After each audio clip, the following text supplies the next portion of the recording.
Welcome. Welcome back to another episode of the Western Star Movie Reviews podcast. We got a lot to talk about today. Well, not a lot. I just noticed that I signed up, I'm subscribed, and I already see my notification right here. So today we have four topics to talk about. We got two movie reviews to talk about. Magic Mike's Last Dance. I know. I said I was going to do it. I told people I was going to see it. 80 for Brady in time for the Super Bowl. The Flash trailer. Could it be the best trailer of 2023? And could it be the best superhero movie of the year? Possibly. And just a little bit of a heads up of what movies could potentially make $100 million on its opening weekend after speculations of Ant-Man 3 crossing the $100 million opening mark over this weekend. That's all right here on the Western Star Movie Channel. I'm your host, Hunter West, and let's get into it.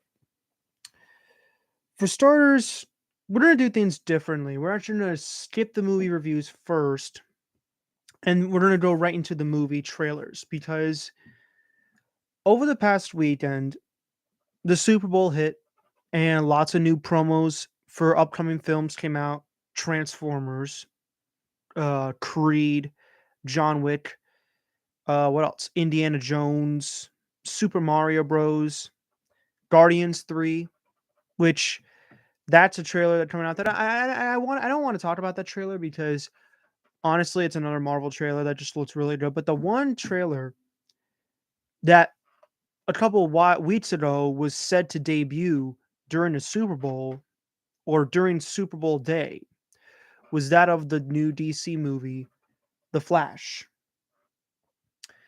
And let me just there. Okay. The new DC movie, The Flash. And whenever people talk about The Flash, it's normally like Ezra Miller did something wrong. Ezra Miller broke into somebody's house. Ezra Miller. And it's hard to not talk about the fact that Ezra Miller is now kind of ruined his career in the year of 2022. I mean, just a lot of weird things. But it's not hindering on the release of The Flash. So all of these rumors were coming out where Ben Affleck is gonna be in the movie as Batman. We have Michael Keaton coming back as Batman. We have Supergirl apparently rumored. Zod is making an appearance in the movie. Like these are not cameos; these are actual roles of people in the movie. And they kind of showed us a preview of what to come in like one of the DC fandoms events, where they just showcase what's coming for the next DC projects. And one of those was The Flash, but it was a small, like 1 minute clip. Well, they actually showed the full trailer, premiering not during the Super Bowl. They showed a spot on with the Super Bowl, but the full trailer released online and it showcased a lot of things. If you haven't seen the trailer right now, I recommend you watch the trailer and after the stream or maybe during the stream. I don't know. But I recommend watching the trailer. And look, James Gunn and the people at DC or people who have seen this movie early, because there are people out there who have seen the Flash movie early, who have seen this film that's coming out June 16th, which is ironically 2 days after my birth, 2 days before my birthday. They have said that the Flash is really, really, really good and is a top tier comic book movie, one of the greatest comic book movies ever made. Now, that's a bold statement to make. I mean, when you talk about, in my opinion, best comic book movies ever made, you're talking about something like Spider-Man No Way Home or James Gunn's The Suicide Squad or Zack Snyder's Justice League or, Avengers Endgame, The Dark Knight, or how about this for one instance, Spider-Man 2, you know, Infinity War. Like you're talking about all these other comic book movies, and listen, DC has some hits. Shazam, the first Wonder Woman, Zack Snyder's Justice League, Peacemaker, but everybody who has seen The Flash has said that this is a movie that is really, really good. And James Gunn even said it himself, who's now the head of DC, who did two projects with the company, which are some of the best projects in the entire DCU. And so the trailer comes out, and this might be, in my opinion, the best trailer that we have gotten for a 2023 movie. And I am really this has bumped in to my most anticipated films of 2023. And so like last time I said my top 10 most anticipated movies of 2023 the dark were number 10 to number 1. Spider-Man Across the Spider-Verse, Doom Part 2, The Boogeyman, Evil Dead Rise, Super Mario Bros, John Wick Chapter 4, Oppenheimer, The Little Mermaid. I know, but look, nostalgia. Transformers: Rise of the Beasts and Mission Impossible: Dead Reckoning Part 1. I actually would take off Spider-Man Across the Spider-Verse, bump Dune, Boogeyman, and Evil Dead Rise, and put Flash at number 7. This is easily the best trailer for a superhero movie that we have gotten. The Guardians trailer was really emotional, and it almost feels like it's gonna really bring that sadness, to the Marvel Cinematic Universe, much like Avengers Endgame did. But this trailer is, I would go so far to say it's one of the best superhero trailers we have gotten. Like no shortage of what's going to be in the movie, how the movie's going to play out. Like right away when you see that, you know, Ben Affleck appears as Bruce Wayne, and then you see like the world engine, and then you see General Zod coming on screen, and then the big thing of like, oh, Michael Keaton's Batman is physically on screen. Like that's Michael Keaton as Batman. For any of the OG Batman fans who loved Michael Keaton, there you go. An itch in my nose, but it brought back a lot of nostalgia. Now I didn't grow up with Michael Keaton as or as Batman or Bruce Wayne, so but I know a lot of fans are going to be really excited. And some people have even said they might have seen Christian Bale. We don't know. Who knows if Christian Bale? They're probably not going to tell a lot about what happens in this movie. But that being said, this trailer is amazing. And then you see Supergirl on screen, played by Sasha Cali, I think her name is, and she looks amazing. It looks incredible. This is being directed. This is being helmed by the director of It and It Chapter 2, Andy Muschietti, and they have said that this Flash movie, it's really good. And just based off of the trailer alone, this movie can hit $1 billion. Like I think this movie has a tight chance to make the $1 billion. Now it's premiering in a month where any movie that month can make $1 billion. I mean, Spider-Man Across the Spider-Verse, Transformers, Rise of the Beasts, The Flash, Indiana Jones and the Dial of Destiny. Like those movies to me have the possibility to hit $1 billion. Any of those movies. And it's going to be really interesting to see how much money they make opening weekend, because it's just one blockbuster after another blockbuster after another blockbuster. It's like a lot is happening in the span of 5 weeks in June, which is awesome. I'm happy that June's getting a lot of recognition for movies. Like this is a huge, huge, um, thing for movies.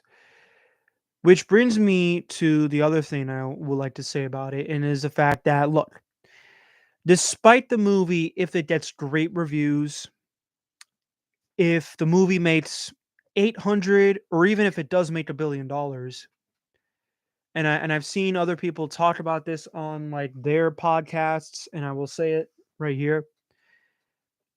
Ezra Miller should never be the Flash again. Like this is it. Like after this movie, Ezra Miller is done with the Flash. And by some miracle, if they announce like, oh well, Ezra Miller was so good in the Flash that people want him to be in the same, no, it doesn't matter if like the movie makes $1 billion or $2 billion, which is not going to make $2 billion. It'd be a travesty if it does. But regardless, Ezra Miller should not return as the Flash. The actions of Ezra Miller hurt his reputation to be part of this DC universe. And who knows, with all the other recasts that are happening with James Gunn's new head of DC, I wouldn't be surprised if he gets recast. I mean, obviously he is going to get recast, but just obviously a lot of things have happened in the past, and it's just like you kind of ruined your chances, Ezra.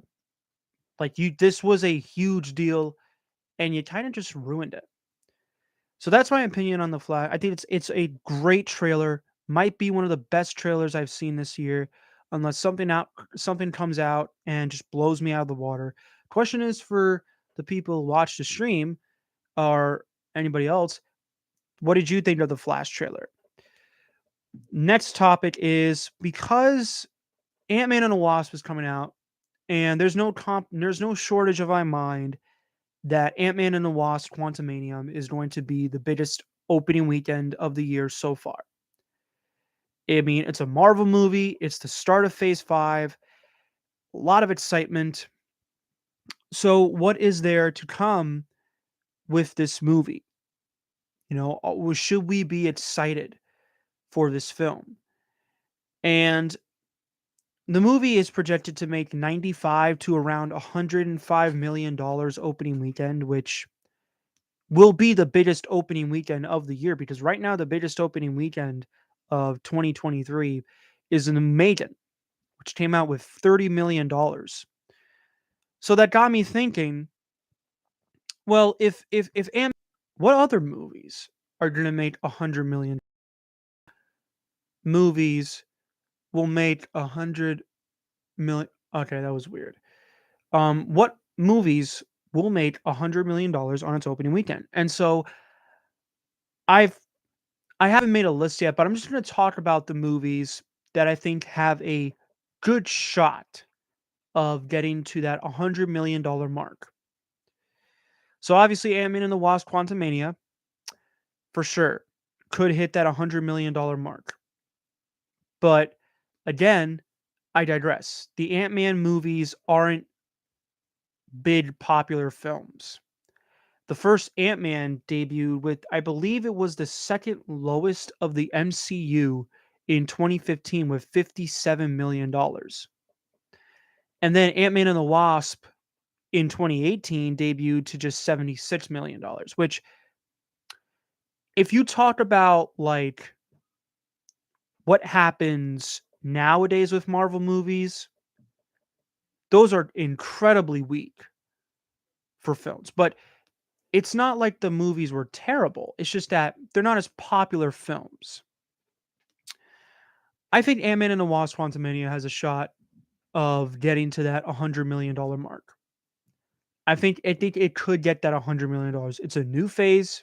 It's a villain that a lot of people are excited about. They want to know how it starts and they want to see what happens in the future. So that's just my opinion. Next up, one of the movies that are part of the big Hollywood tentpole is Creed 3. This movie is not going to get $100 million, but it could end up around $30 to $50 million because the Creed franchise has been really popular. And this is Michael B. Jordan's first time in the director's chair, so I don't know. Next up is Scream 6. Absolutely not. It's not going to get $100 million. Shazam! Fury of the Gods. This one is a tricky one. The first Shazam opened with, I believe it was north of $55 million, and ended up making like 300 worldwide. Now, that was a movie that came out that got great reviews early on, and you would expect, oh, maybe people are going to go see it now because it's actually a really good DC film. But $53 million, it was one of the lowest in the DCU. So, got to open with that. So, I don't know. Could this movie hit $100 million? Maybe. I'm going to say no. I think it's probably going to hit north of 60 or 70 million. Depends on if the movie's good. Next up is John Wick Chapter 4. And this might come as a surprise. I think this movie has a chance to hit $100 million. I think this movie does have a chance. The trailer view cap on the movie is incredible. The franchise has been making more money every installment, and now we're in the fourth movie. And so this is going to be a really big film. And that is if the movie's good. And I feel like the movie will be good. It's the same people making the same movie, and this one is apparently the longest in the franchise with 2 hours and 49 minutes. So it's almost the Batman length, which is crazy to think about. So I think John Wick Chapter 4 has a chance to hit a $100 million on its opening weekend. This isn't $100 million on its opening day. This is $100 million on its opening weekend. Next up is Dungeons and Dragons. No, I don't think so. And it's I don't think this movie's gonna make I think it's gonna make money, but I don't know. It really depends on, is the movie good? And are people really into Dungeons and Dragons to really make this movie have a lot of money in the bank and make a profit? I don't know. So I'm just saying that right now. Mario Bros. Yeah, this movie might make more than $100 million on its opening weekend. I will go so far to say it might make over 150 million. I think it will make over $150 million. Now, that's just a guess. I think this movie is going to definitely make 100 million. It's a property everybody knows. It's a popular animated movie. Kids are going to go want to see it. A lot of families, a lot of grown-ups who grew up with Mario are going to go out and see it. And so this movie has a shot of making $100 million opening week. It's going to make $100 million, and I feel like this movie might make $1 billion. That's just me. The trailer really got me. I wouldn't be surprised if this movie is the biggest movie of the year, and it makes $1 billion. This has a huge chance to make that $100 million mark. You know, just because of the fact that it's the last time we're probably going to see all these Guardians on screen, these actors on screen. The story is going to be very emotional. You know, I'm ready. I'm ready for it. Next up is Fast X. Yeah, I think it's going to hit $100 million. I mean, people still are caring about this franchise.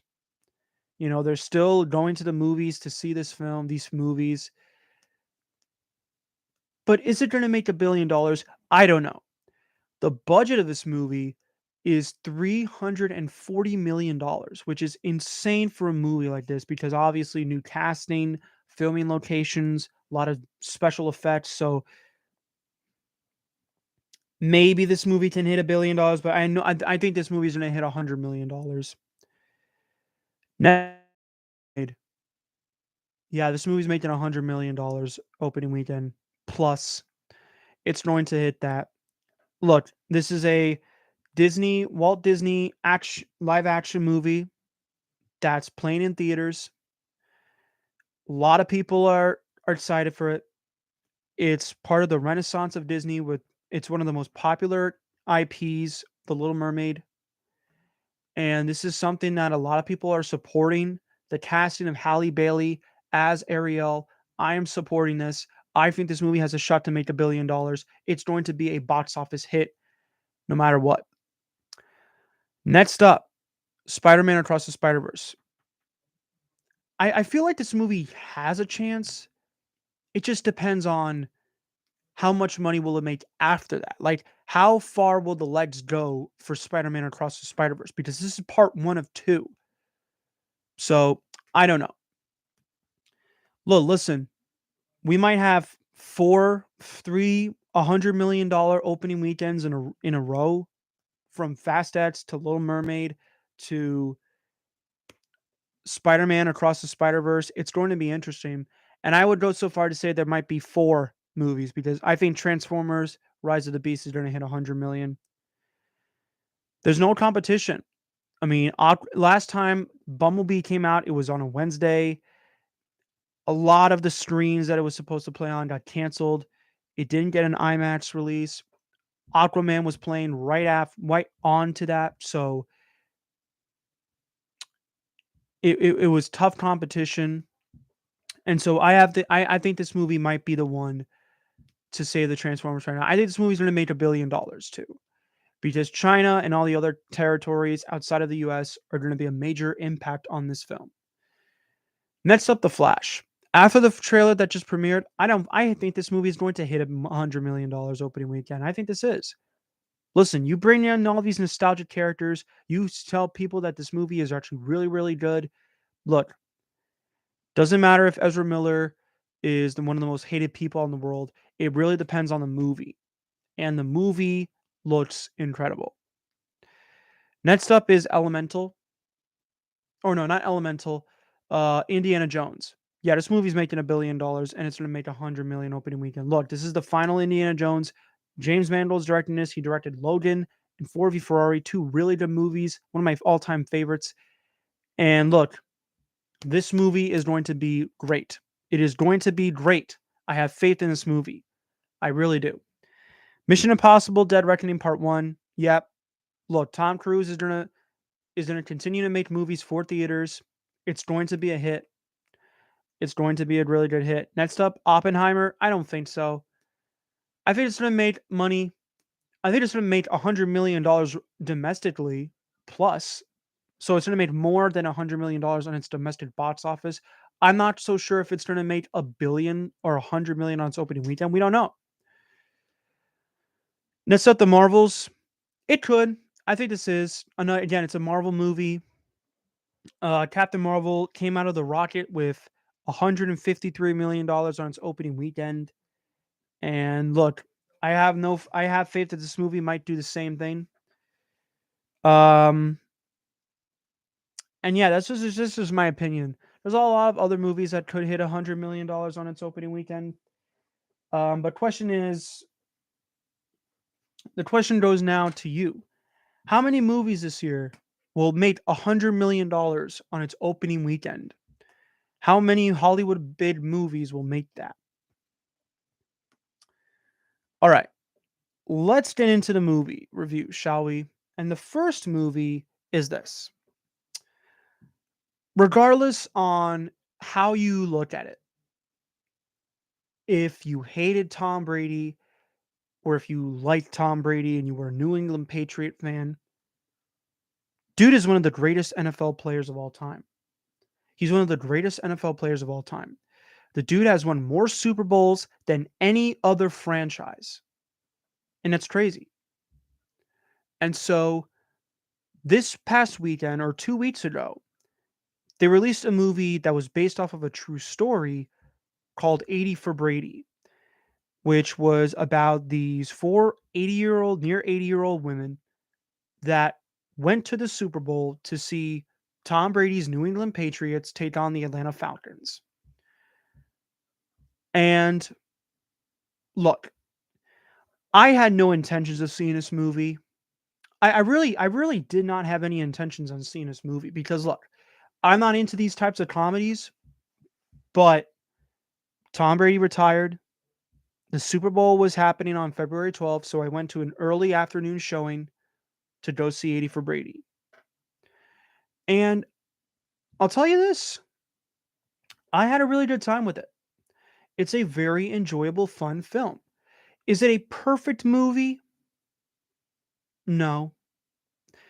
It's obvious it's a really, really weird film. But overall, it's a fun time. The performances, look, these are four people in the movie industry that have done a lot of movies. Rita Morano, uh, Dan, Dan, Diane Keaton, or no, Jane, Lily Tomlin, and Sally Field from the Spider-Man. Hold on, I'm gonna look this up.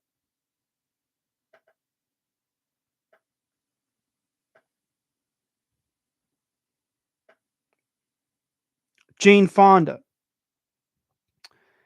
Um, yeah. So yeah, so these are four actors, actresses that have been on screen for a while now, and they're playing these four best friends who they love Tom Brady and they want to go to the Super Bowl. And so obviously they're going to have a lot of shenanigans, they're going to meet a lot of celebrity cameos, and the movie was just a fun film. Does it get a little bit too ahead of itself? Yes. Are there sometimes jokes that don't work? Yes. Is there, is it like very cliche, like, oh, we know what happens, so it's not like a surprise? Yes. We know what happened at the Super Bowl and we know what happened. What we don't know is the actual story. And look, the performances are really good.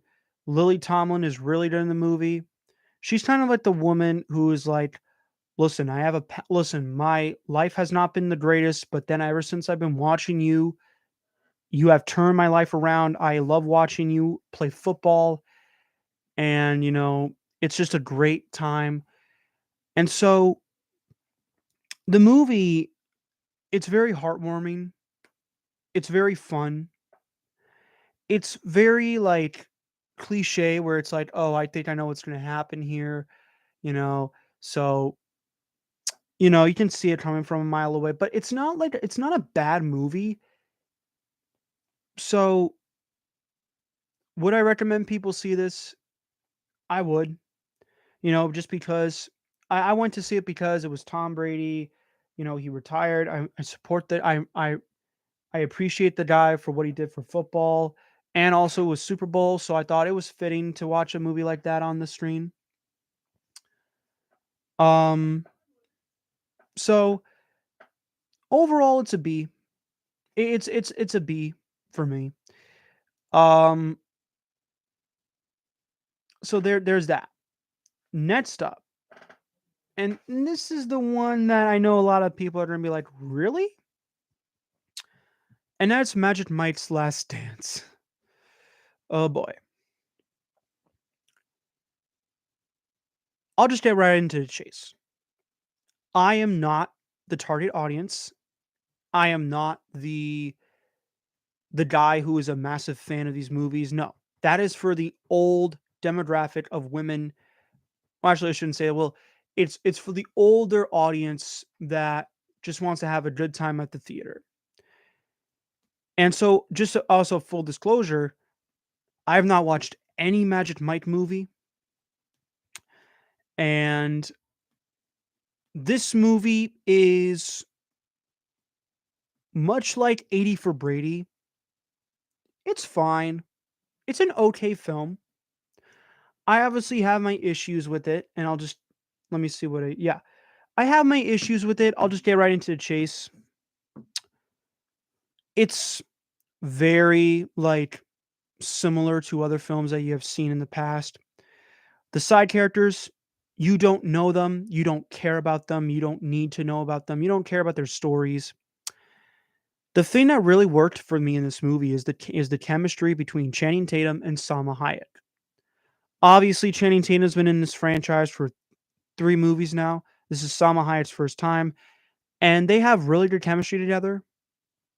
And so the main point of this movie is that Magic Mike, he's now kind of like he's not a dancer, he's kind of like a bartender at this rich woman's house, and that rich woman ends up being Salma Hayek, and she's like, "You don't look like a bartender. What did you do for a living?" And so he gives her a dance, and it kind of changes her mood, and so she's like, we're gonna go to London and you're gonna help me with this choreography dance club that I have in London. So can you help me? And it's very cliche. You don't, you know, the dancing is actually pretty good from the choreography that they got to have the dancers in this movie is actually pretty good. Like it's really good dancing, good good choreography, and obviously, you know, they didn't act. So, and here's the difference between this and Step Up. Because look, the Step Up movies, they were in the old days of the 2000s. Step Up were movies where you had, and it's interesting enough, Channing Tatum, I think, was actually in the original Step Up. So that's crazy. But it's interesting because you have that franchise, which just had dancers dance really, really well. The acting was crap. And I'll just say it. The acting, like I saw some clips online, just to reminisce, the acting's bad. And so it's with this movie, the difference is because these are actually professional people that are doing it. And the dancers are just kind of like, they're just random dancers. So that's just all you need to know. The final dance sequence was really cool. The way they implemented Magic Mike doing it. It's very innovative. It's very fresh, very new. And, personally, it's not like you're the demographic, so why are you care about this movie? Well, because I just want to review every movie that I can, to give a full on idea and an overall glimpse on the movie industry as a whole, to tell you what's the best film to watch and what's the biggest movie that's coming out. So do I recommend people go out and see Magic Mike? Not really. It's not really that type of film for people to see if you're in college. So overall, I give it a B minus, 6.5, slightly above average. Some of the things that didn't work for me were some of the emotional moments of the film just felt out of place. The side plot with Salma Hayek's daughter being in the movie, it's kind of cliched and ridiculous, and there are moments in here that are a little bit weird and awkward to watch. And there's one dance scene in particular that just goes on for way too long. And it's like they played the entire song in that one scene of dancing. And it does feel awkward. But overall, I mean, it's not a bad movie. It's not a great movie. It's a fine movie. It's whatever. That's my opinion. That's Magic Mike's Last Dance. Now, I forgot to put this in the description because the YouTube limit to put all words in there is 100 and it sucks. So, what's the catch? It's Wild Time. It's the Wild season 2. I've been waiting to review season 2. It's been a long time since I talked about it. I had to skim through all the episodes. Or I'm currently every time I'm done with the Wilds, I'm rewatching it. I am redoing it because it's a show that to me works not just as a teenage drama, but more of a show that's not just about these teenagers, just doing what they want, or these high schoolers doing what they want. It's a show about companionship, friendship, experiencing some trauma in your past life and how that's related to now. It's a very it's a really good show, and unfortunately, as you may know, it got canceled in July of 2022, specifically the last week of July of 2022. So, and now we're going to be talking about season 2 every week. I'm going to do a new episode, of course, trying to fill in the time that I have. So, I think, yeah, we're going to get into episode 1 of The Wilds season 2. So, to kind of sidetrack back on where we left off. So there were 9 high schoolers that were transported to an island for an experiment. One of them died, and actually was not a high schooler like the others. It was actually an agent that pretended to be one, but unfortunately, a tragic event happened. And so every episode in season 1 kind of talked about every character's past and how they relate to now, and how they relate and how they what they do on the island with the other characters.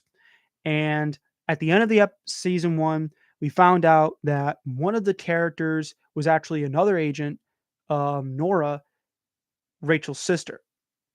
And so Leah was the one that was kind of like finding everything out, like what is going on. This isn't really an island. We're not supposed to be here. This is not, this is sketchy. And so she finally figures out that, oh, Nora is actually not, is a bad guy, guys, but no one believes her. And so by the end of the episode, we see that there's a shark that's coming to attack Nora's sister, Rachel, and it kind of ends there. But we also figure out that there was another group on another island called the Twilight of Adam, where there was 8 guys as opposed to the 8 girls that were on the other island. And so we now have a cliffhanger to say what is going on, what's going to happen. And so now we're in episode 2 or episode 1 of season 2. And we see that all the girls are being interviewed, like what's happening, like what happened. And so we find out that apparently Nora didn't have time to save her sister because she got swept away, and Rachel was faithfully brought back to shore, and her hand's missing. The shark bit off her hand, and they have to cauterize it, and they're all like really upset, they're all crying. And now Nora's gone. It's like she's out in the ocean. And so now they're all being interviewed about it in the future. This is the future now. And they're flashed back into what happened. So in the future now, they're all being interviewed about what happened, what brought them to this moment.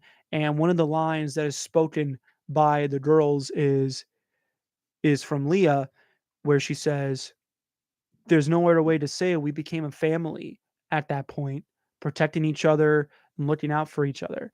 And that is one of the very moments and things that I liked about the show. And so one of the scenes is after that is Leah was dropped in a pit by Nora because she didn't want anyone to know about her involvement. And so she brings Fatin along with her, played by the wonderful and absolutely stunning Sophia Ali.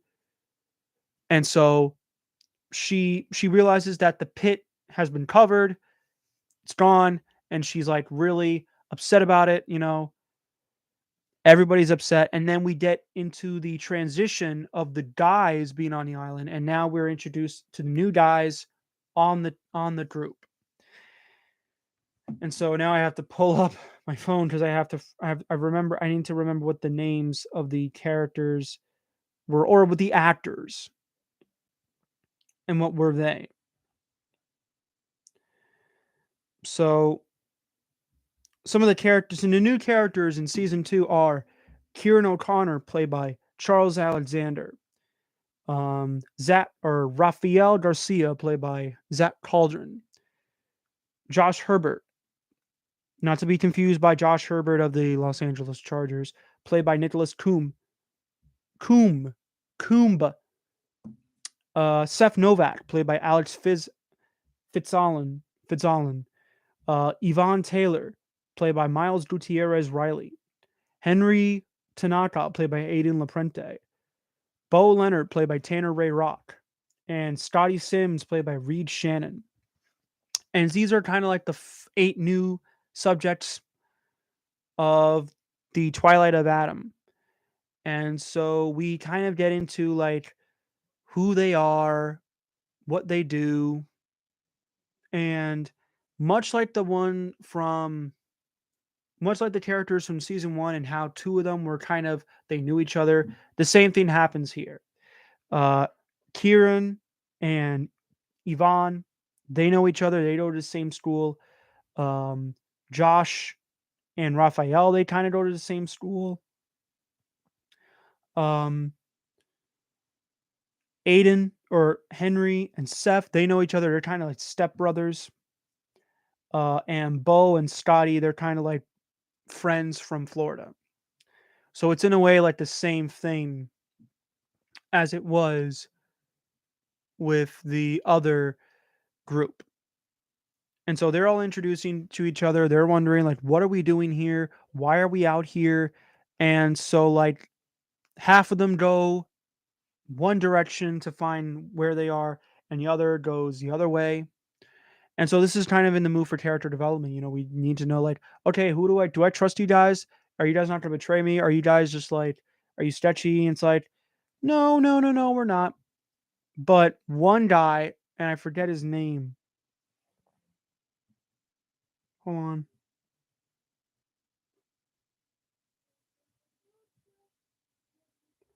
Um, it's not Alex. Devin. Devin Klein is kind of like an undercover agent. Um, and he kind of goes undercover as a pseudonym name, DJ Keating. And he hurts his ankle apparently. And so then they have to they hear something, and they're all like coming back to the area. Damn, like something on my nose, like right here. And so they looked and discover what's happening, what happened here, and they find out that he actually tried to swim and he was eaten by a shark, and you see the aftermath of it, and it's pretty gory. But is it gory? Because later on we find out that it's actually not real. And so that's the guy's side of things. And you'll kind of see throughout the episodes why I don't really like the guys. I do appreciate them being in the show. I just don't think that their character arcs and their character traits are as good as the girls were in the other season. So going back to the girls, Tony and Shelby, they're a couple now. Martha's ankle is starting to heal. Rachel's still getting over the fact that her sister is gone. Um, Leah is still trying to figure out what to do with herself. Fatten's becoming a new character, which is why I love the portrayal from Sophia Ali, is because she's growing to be like this new leader. Dot's kind of taking a seat back from being a leader and helping out others. And so a moment of controversy happens where Rachel is still grieving over her sister's death, and Leah comes around and is like, I need to know what happened. What did she know about it? Because she knows that she was part of the experiment. And so she like tries to tell like Rachel, like, what do you know? And then Fatten comes over and is like, what the hell was that? Are you trying to make everybody brink, you know, you're trying to kill people that are hanging on an absolute thread, you know? And she kind of threatens her where it's like, if you ever go in a foot of Rachel again, I'll kill you. And so there's a lot of trauma there. Um, a lot of new things are discovered.